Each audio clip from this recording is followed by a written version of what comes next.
ഇനി രാവിലെ തന്നെ കുഴക്കാനും പരത്താനൊന്നും നിൽക്കണ്ട കേട്ടോ. ഒരു കപ്പ് ഗോതമ്പ് പൊടി ഉണ്ടെങ്കിൽ നല്ല സോഫ്റ്റ് ആയിട്ടുള്ള അപ്പം നമുക്ക് റെഡിയാക്കാം. നല്ല സോഫ്റ്റും ആണ്, നല്ല ടേസ്റ്റും ആട്ടോ ഈ അപ്പം കഴിക്കാൻ. അപ്പം നമുക്കിത് പെട്ടെന്ന് തന്നെ തയ്യാറാക്കി നോക്കാം. വീഡിയോ ഇഷ്ടപ്പെട്ടാൽ സപ്പോർട്ട് ചെയ്യാൻ മറക്കരുത്. അപ്പോൾ അതാ ഞാൻ ദോശ തയ്യാറാക്കാൻ വേണ്ടിയിട്ട് ഇവിടെ ഒരു പാത്രം എടുത്ത് വെച്ചിട്ടുണ്ട്. ഇതിലോട്ട് 2 കപ്പ് ഗോതമ്പ് പൊടി ഇട്ട് കൊടുക്കാം.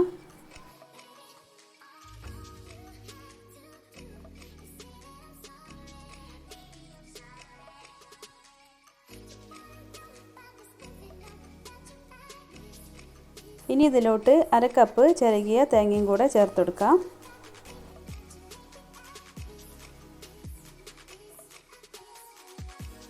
ഇനി 1 ടീസ്പൂണ് പഞ്ചസാര ഇട്ട് ചേർത്ത് കൊടുക്കുന്നത്.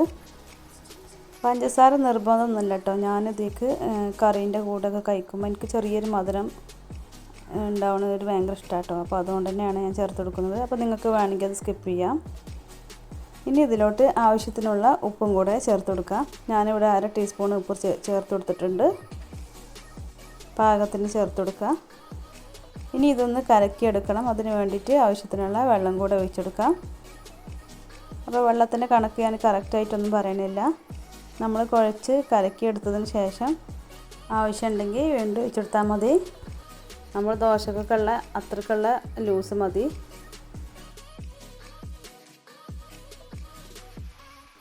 നമ്മളിതിൽ തേങ്ങ ഒക്കെ ചേർത്ത് കൊടുത്തത് കൊണ്ട് തന്നെ ചെറുതായിട്ടുള്ള കട്ടകളൊക്കെ ഉണ്ടാവും. അപ്പോൾ അതൊന്നും കുഴപ്പമില്ല കേട്ടോ. നമ്മളിത് ഒന്നും കൂടെ ഒന്ന് മിക്സിയിലിട്ട് നന്നായിട്ടൊന്ന് അരച്ചെടുക്കും. അപ്പോൾ കട്ടകളൊക്കെ മാറി കിട്ടും. പിന്നെ നമ്മൾ ആദ്യം തന്നെ മിക്സിയിലിട്ടുകാണ്ട് അടിച്ചെടുത്താൽ പെട്ടെന്ന് അരഞ്ഞിട്ടാനൊക്കെ ബുദ്ധിമുട്ടാവും. ആദ്യം തന്നെ നമ്മൾ വെള്ളമൊക്കെ ഒഴിച്ച് റെഡിയാക്കിയാൽ പെട്ടെന്ന് തന്നെ അടിച്ചെടുക്കാം. അപ്പോൾ ഇത് നമ്മളെ ബാറ്ററൊക്കെ റെഡി ആയിട്ടുണ്ട്. ഇനി നമുക്കിത് മിക്സിയുടെ ജാറിലേക്ക് ഒഴിച്ചു കൊടുക്കാം.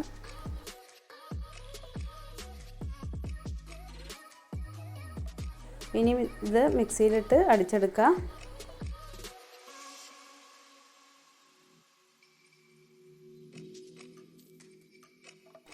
അപ്പോൾ ഇത് നന്നായിട്ട് തന്നെ അരച്ചെടുത്തിട്ടുണ്ട്.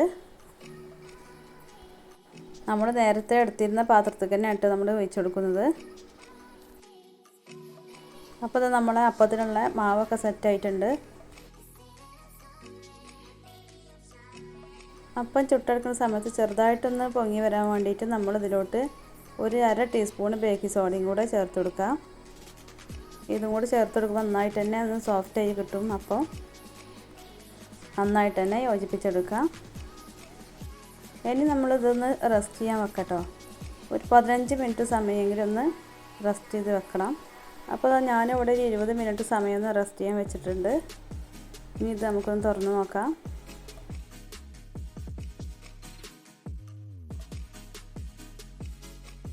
ഇനി നമുക്ക് അപ്പം ചുട്ടെടുക്കാം.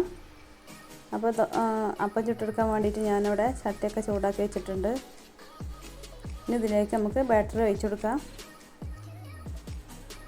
അപ്പോൾ നമ്മൾ സാധാരണ ദോശയൊക്കെ ചുട്ടെടുക്കുന്ന സമയത്ത് ഒരുപാട് പരത്തിയെടുക്കുമല്ലേ കയ്യിലുണ്ട്. അപ്പോൾ ഇതുപോലെ പരത്തിയെടുക്കരുത് കേട്ടോ. ചെറുതായിട്ടൊന്ന് പരത്തി കൊടുത്താൽ മതി ബാറ്ററി ഒഴിച്ച് കൊടുത്തതിന് ശേഷം. അപ്പോൾ ഇതുപോലെ ഇങ്ങനെ എന്നാലും നല്ല സോഫ്റ്റ് തന്നെ കേട്ടോ അപ്പം. അപ്പോൾ കണ്ടതിൻ്റെ മുകളിലായിട്ട് ചെറുതായിട്ട് കുമ്പിളുകൾ ഇങ്ങനെ വരുന്നത് നല്ല പഞ്ഞി പോലെ കേട്ടോ ഈ അപ്പം.